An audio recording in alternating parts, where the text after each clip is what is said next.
यदा यदा हि धर्मस्य ग्लानिर्भूत भारत अभूतन धर्मस्य तन्मनांसिदन्विहां रत्नाय साधुना विनाशाय चतुष्कित धर्मस्थापनार्थाय सम्भवामि जुगे जुगे सम्भवामि जुगे जुगे সম্ভবামি যুগে যুগে সম্ভবামি যুগে যুগে সম্ভবামি যুগে যুগে সম্ভবামি যুগে যুগে সম্ভবামি যুগে যুগে সম্ভবামি যুগে যুগে সম্ভবামি যুগে যুগে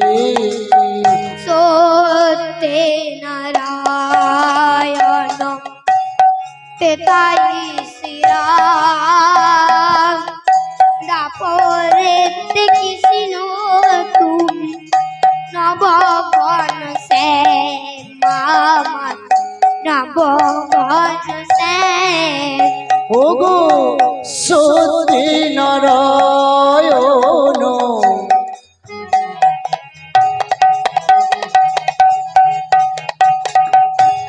ত্রেতায় শ্রীরাম দাপরেতে কৃষ্ণ তুমি নবঘন শ্যাম আমার নবঘন শ্যাম সত্যে নারায়ণ তেতাই শ্রীরাম দাপরেতে কৃষ্ণ তুমি নবঘন সে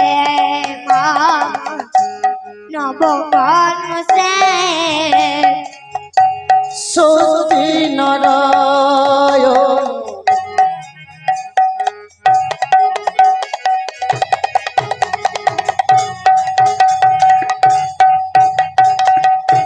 সত্যি নারায়ণ ত্রেতায় শ্রীরাম দাপরেতে কৃষ্ণ তুমি নবঘন শ্যাম আমার নবঘন শ্যাম কলিতে গৌরাঙ্গ হয়ে কলিতে গৌরাঙ্গ হয়ে কলিতে গৌরাঙ্গ হয়ে কলিতে গৌরাঙ্গ হয়ে এলে নদিয়ায় কলিতে গৌরাঙ্গ হয়ে এলে নদিয়া গারে গারে নাম দিলালে গৌরনিকায় সম্ভবামি যুগে যুগে সম্ভবামি যুগে যুগে সম্ভবামি যুগে যুগে সম্ভবামি যুগে যুগে সম্ভবামি যুগে যুগে সম্ভবামি যুগে যুগে সম্ভবামি যুগে যুগে সম্ভবামি যুগে যুগে সম্ভবামি যুগে যুগে সম্ভবামি যুগে যুগে সম্ভবামি যুগে যুগে সম্ভবামি যুগে যুগে সম্ভবামি যুগে যুগে।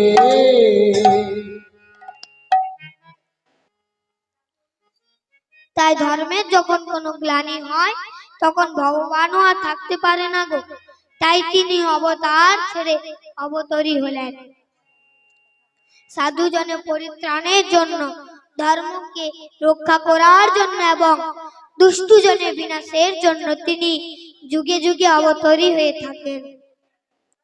তাই আজ শান্তিপুরের মাটিতে লাভা দেবীর গর্ভে জন্মগ্রহণ করলেন দেবাদিদেব মহাদেব, আর নাম হলো কি অদ্বৈত আচার্য। ভগবান কলিকালে ভক্তকে বড় করে পাঠালেন গো। এরপর বীরভূম জেলা চক্রগ্রামে হাড়াই পণ্ডিতের ঘরে লাভা দেবীর গর্ভে পদ্মাবতীর গর্ভে জন্মগ্রহণ করলেন ব্রজের বলরাম। আর নাম হলো কি? নিত্যানন্দ। তাই রানদেশ নাম এক চক্রগ্রাম। রানদেশ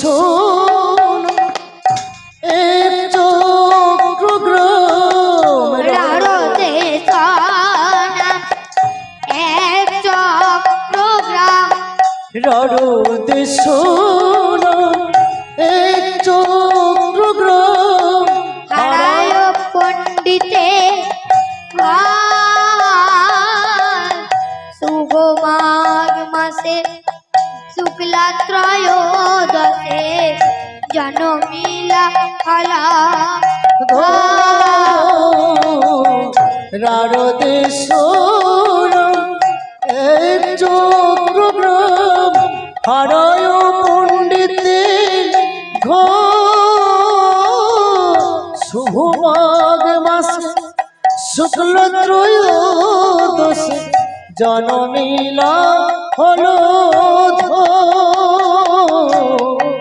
রানদেশ নাম এক চক্রগ্রাম। হারায় পণ্ডিতে শুভ মাঘ মাসে শুক্লা ত্রয়োদশে জনমিলা কলা। রানদেশ এক চক্রগ্রাম। হারায় পণ্ডিতে শুভ মাঘ মাসে শুক্ল ত্রয়োদশে জননীল হলো তাই এলো রে ব্রজে পলাই এলো। বলিলো রে ব্রজে বলাই এলো। এলো রে ব্রজে পলাই এলো। বলিলো রে ব্রজে বলাই এলো। সকল জ্বালা দূরে গেল। এলো রে ব্রজে পলাই এলো। জীবের সকল জ্বালা দূরে গেল। এলো রে ব্রজে বলাই এলো। সকল জ্বালা দূরে গেল। এলো রে ব্রজে পলাই এলো। জীবের সকল জ্বালা দূরে গেল। এলো রে ব্রজে বলাই এলো। তাই কবি লিখলেন যে বলা এলো বলা এলো। তাহলে কি বলে এলো গো? কি বলে এলো? না হরি বলা দেশে এলো। আমার হরি বলা দেশে এলো। হরি বলা দেশে এলো। আমার হরি বলা দেশে এলো। জীবকে হরি বলাবার লাগি হরি বলা দেশে এলো। হলির জীবকে হরি বলাবার লাগে হরি বলা দেশে এলো। জীবকে হরি বলাবার লাগি এলো রে ব্রজে পলাই এলো। হলির জীবকে হরি বলাবার লাগে হরি বলা দেশে এলো। তাই অদ্বৈতাচার্য প্রভু আমার 56 বছর ধরে ভগবানকে ডেকে চলেছেন, তবু তার কৃপা হচ্ছে না। তাই তিনি এবার ধ্যান যোগে জানতে পারলেন যে ব্রজের বলরাম এসেছেন। তাই তার আনন্দের আর সীমা নেই। তাই তিনি আনন্দে নৃত্য করতে লাগলেন। কেমন করে নৃত্য করছেন গো? কেমন করে নৃত্য করছেন? না শান্তি পুরানাথ মনে হরষিত। শান্তি পুরনাথ মনে হরষিত। শান্তি পুরানাথ মনে হরষিত। শান্তিপুর নাথ মনে হরষিত করি কিছু অনুমান অনুমান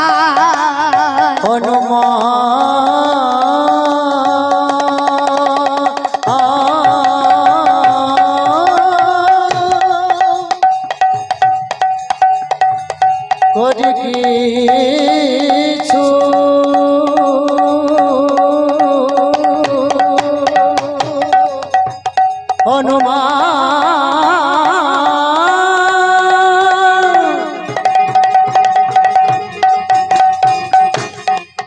মায়ের একবার উলুধ্বনি হয়ে যা। করি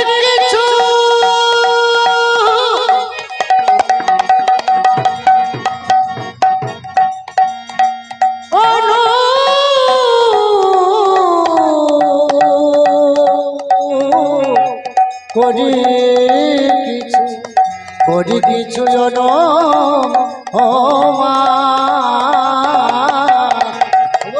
শান্তিপুর নাথ মনে হরষিত শান্তিপুর নাথ মনে হরষিত শান্তিপুর নাথ মনে হরষিত ওগো শান্তিপুর মনে হরষিত করি কিছু অনুমান করি কিছু অনুমান অন্তরে জানিলা বুদ্ধি জন মিলা অন্তরে জানিলা বুদ্ধি জন মিলা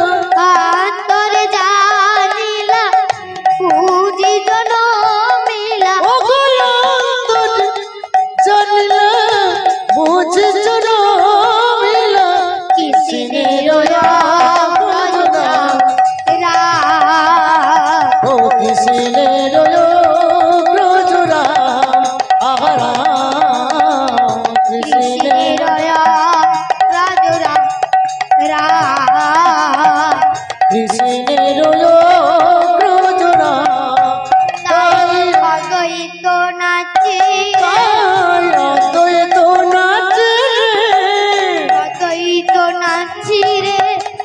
অদ্বৈত নাচে অদ্বৈত নাচি রে এলো জিতে বলাই এলো অদ্বৈত নাচি রে সকলে জানা দূরে গেল অদ্বৈত নাচি রে জীবের সকল জ্বালা দূরে গেল অদ্বৈত নাচে রে কৃষ্ণের জোড়া আহারা কৃষ্ণের জোড়া আহারা কৃষ্ণের জোড়া। তাই অদ্বৈত আচার্য প্রভু আমার পদ্মাপতি গৃহে আসছে, মুখে তার কৃষ্ণ না। তাই তিনি কেমন করে আসছেন গো, কেমন করে আসছেন না, হে নন্দ নন্দন কৃষ্ণ গোবিন্দ, হে শ্রী মাধব, হে দামোদর, হে নন্দ নন্দন কৃষ্ণ গোবিন্দ, হে শ্রী মাধব, হে দামোদর, হে নন্দ নন্দন কৃষ্ণ গোবিন্দ, হে শ্রী মাধব, হে দামোদর, হে নন্দ নন্দন কৃষ্ণ গোবিন্দ, হে শ্রী মাধব, হে দামোদর, হে নন্দ নন্দন কৃষ্ণ গোবিন্দ, হে শ্রী মাধব, হে দামোদর, হে নন্দ নন্দন কৃষ্ণ গোবিন্দ, হে শ্রী মাধব, হে দামোদর। তাই অদ্বৈত আচার্য প্রভু আমার পদ্মাপতি গৃহে এসে উপস্থিত হলেন। বললেন, ওমা পদ্মা, আমি শুনলাম নাকি তোর এক সদ্যজাত শিশু হয়েছে, আমি তাকেই দেখতে এসেছি মা। ওই একটিবার দেখা তো মা, দেখা। আসুন বাবা ঠাকুর আসুন, এই দেখুন আমার গোপাল। তাই অদ্বৈত আচার্য প্রভু আমার নিত্যানন্দ প্রভুকে দেখে প্রণাম জানালেন। অমনি পদ্মাপতি চমকে উঠলেন, বললেন, বাবা ঠাকুর, আপনি যে আমার সদ্যজাত শিশুকে প্রণাম করলেন, অমঙ্গল হবে না?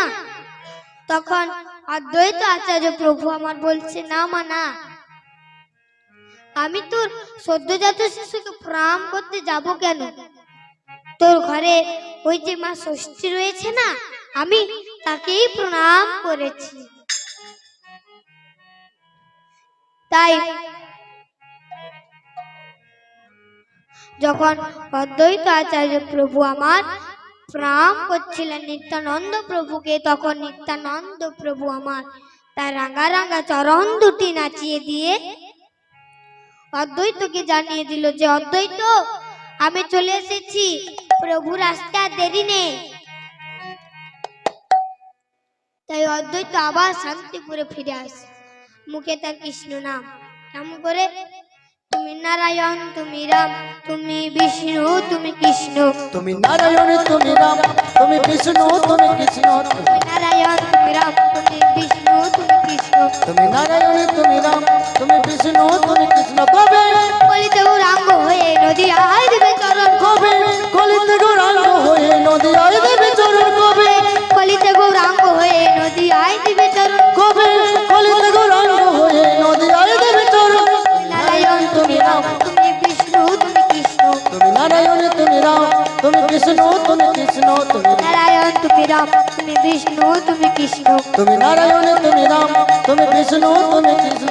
চার যুগে চার অবতার হয়ে পাপীদের করো নিধন। তুমি চার যুগে চারে অবতার হয়ে পাপীদের করো নিধন।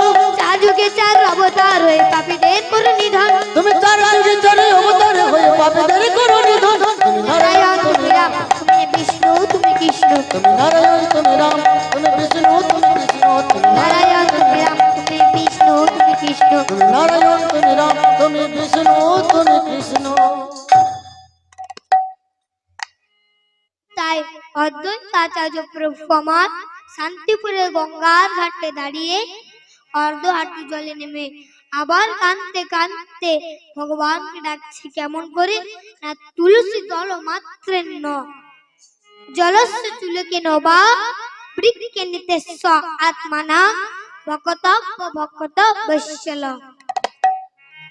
যদি কোনো ভক্ত 3টি তুলসী পত্র চন্দন মাখিয়ে 1 গুন্ডস গঙ্গার জল দিয়ে কাঁদতে কাঁদতে ভগবান কে ডাকতে পারে, তাহলে ভগবান আমার ভক্তের কান্না সহ্য করতে না পেরে ভক্তের নিকটে আসে গো বাবা। তাই অদ্বৈত আচার্য প্রভু আমার 3টি তুলসী পত্র চন্দন মাখিয়ে কাঁদতে কাঁদতে ভগবানকে ডাকছে। কেমন করে? নমো ব্রাহ্মণ দেবায় গো ব্রাহ্মণ হিতায় জগদ্ধিতায় শ্রীকৃষ্ণায় গোবিন্দায় নমো নমঃ। গোবিন্দয় নমো নমো ব্রাহ্মণ দেবায় গো ব্রাহ্মণ হিতায় হিতয় জগদ্ধিতায় শ্রীকৃষ্ণায় গোবিন্দায় নমো নমঃ। গোবিন্দয় নমো নমো ব্রাহ্মণ দেবায় গো ব্রাহ্মণ হিতায় হিতয় জগদ্ধিতায় শ্রীকৃষ্ণায় গোবিন্দায় নমো নমঃ। গোবিন্দয় নমো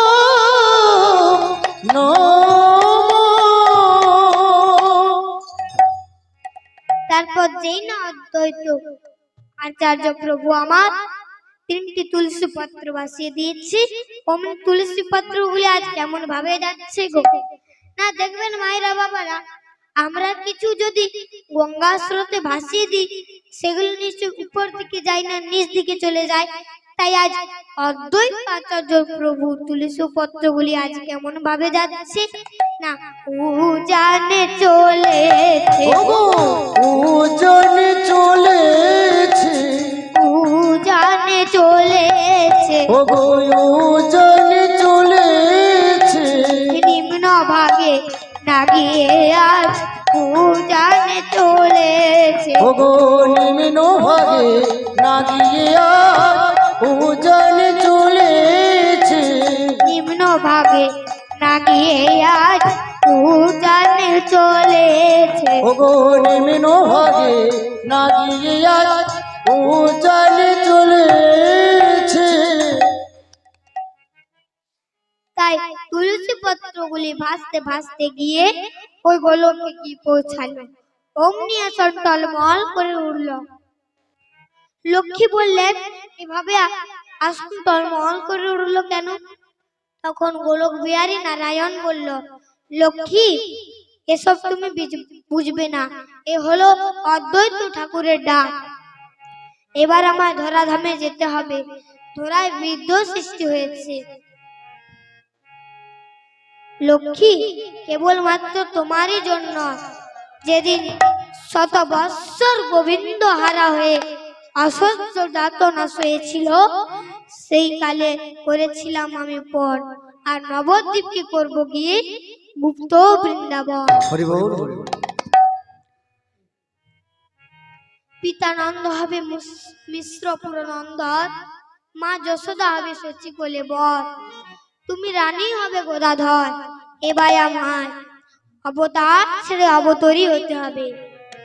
তাই এবার আমি তেজি কালো বরণ করিব ধারণ, তোমার অঙ্গে ক্লান্তি আমি তেজি কালো বরণ, ওগো রাধে বিনা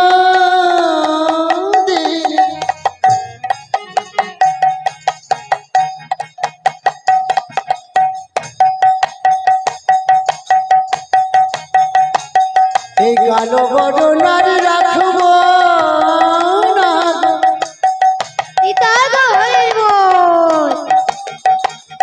ওগো রাধে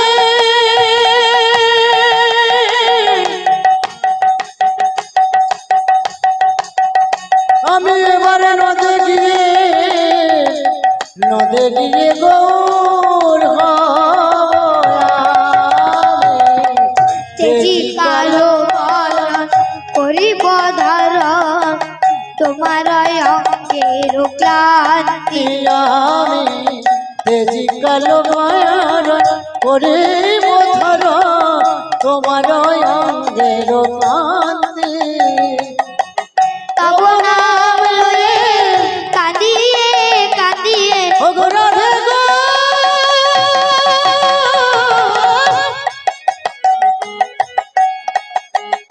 রাধে গো, আমি কালো বরণ রাখবো না গো, রাধে গো ও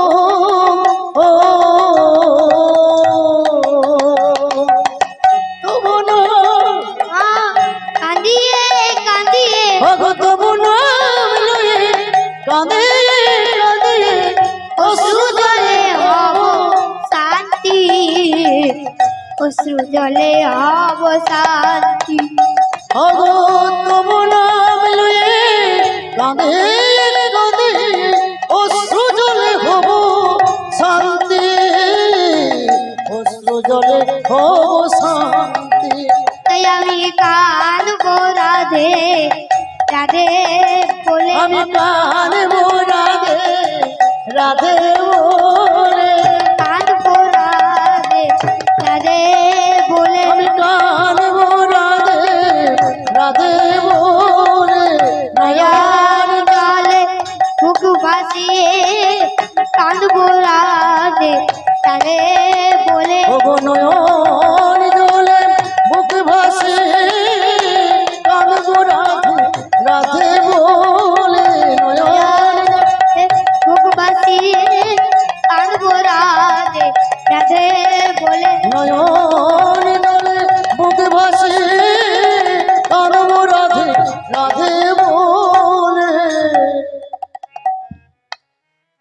তাই লক্ষ্মী বলল, আমার উপায় কি হবে? তখন গোলক বিহারী নারায়ণ বলল, লক্ষ্মী তুমি চিন্তা করো না, আমি তোমায় সাথে নিয়ে যাব। তাই ওগো শোনো রাধে বিনোদিনী, আমি যে তো মারিনি। ওগো শোনো রাধে বিনোদিনী, আমি যে তো মারিনি। শোনো রাধে বিনোদিনী, আমি যে তো মারিনি। ওগো শোনো রাধে বিনোদিনী, আমি যে তো মারিনি। তবই নারিলাম সো দিতে, তবরিন নারিলাম সো দিতে। ওগো তবরিন নারিলাম সো দিতে,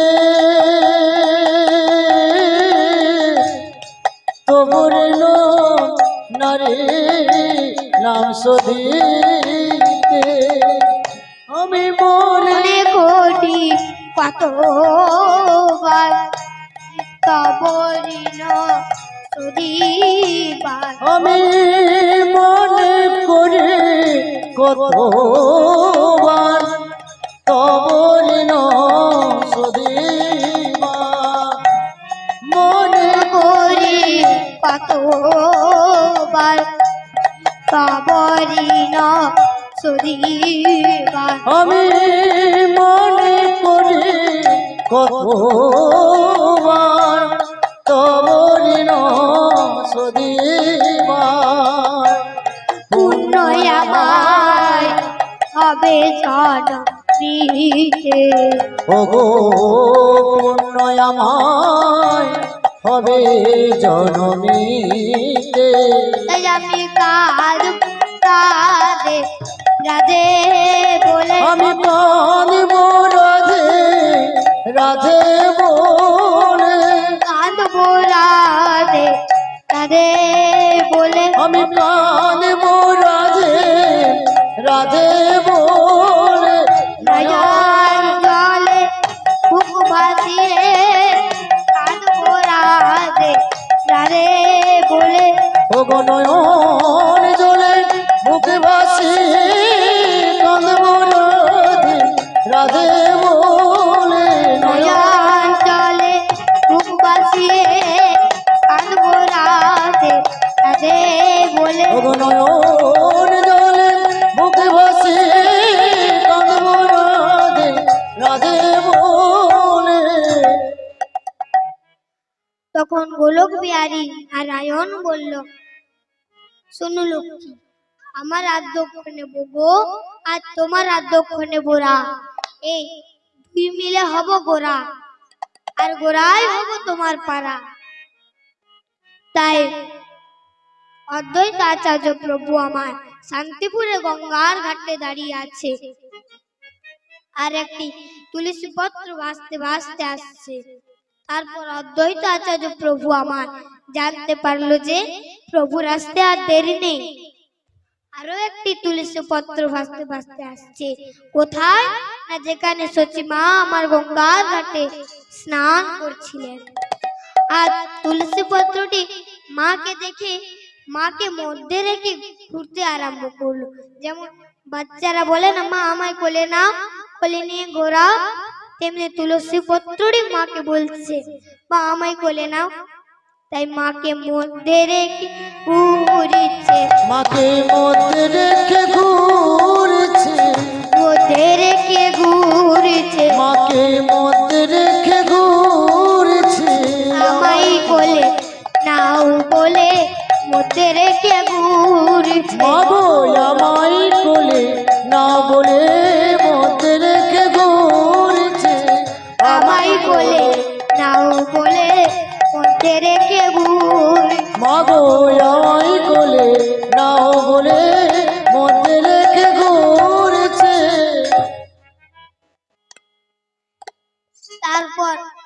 সচি মা আমার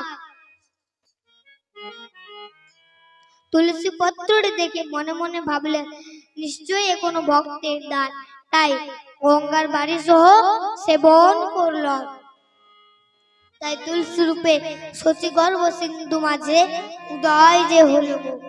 তাই উদয় যে হলো গো, উদয় যে হলো গো, উদয় যে হলো গো, উদয় যে হলো গো, সচি গর্ভ সিন্ধু মাঝে উদয় যে হলো গো।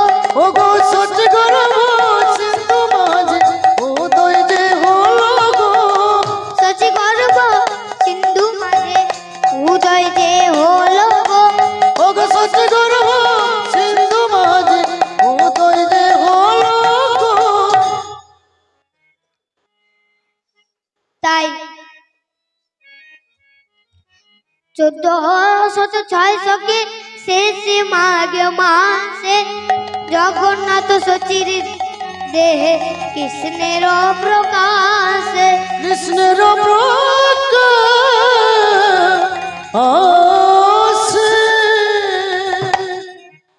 জগন্নাথ মিশ্রের আদি বাড়ি ছিল ঢাকা জেলা শ্রীহট্টে। এদের নবদ্বীপে আসার কারণ হলো এরা এসেছিলেন গঙ্গাদাস পণ্ডিতের টোলে সুপণ্ডিত্য লাভ করবার জন্য। তারপর বেশ কিছুদিন থাকার পর ওই বেলপুকুরে নীলাম্বর চক্রবর্তীর কন্যা সচির সাথে বিবাহ হয়। তারপর তাদের এক একটি করে 8টি কন্যা হয় এবং মারা যায়। এরপর এলেন বিশ্বরূপ। এবার দশম গর্ভজাত নিমাই তুলসী রূপে সচি গর্ভ সিন্ধু মাঝে প্রবেশ করেছে। তাই 1 মাস 2 মাস করে পঞ্চমাসে হয়ে দাঁড়ালো। পঞ্চমাসে পঞ্চম মৃত হলো। তার উপর 10 দিন 10 মাস পার হয়ে 11 মাসে পড়লো। তখনও পুত্র কন্যা ভূমিষ্ঠ হচ্ছে না। সচি মা আমার গর্ভ যন্ত্রণা সহ্য করতে না পেরে তুলায় গোড়াগড়ি দিয়ে কাঁদছে। তাই ধুলাই পড়ে কাঁদে সচি আর যে ধরিতে না রে। ধুলোয় পড়ে কাঁদে সচি আর যে ধৈর্য ধরিতে না রে। ধুলাই পড়ে কাঁদে সচি আর যে ধরিতে না রে। ধুলোয় পড়ে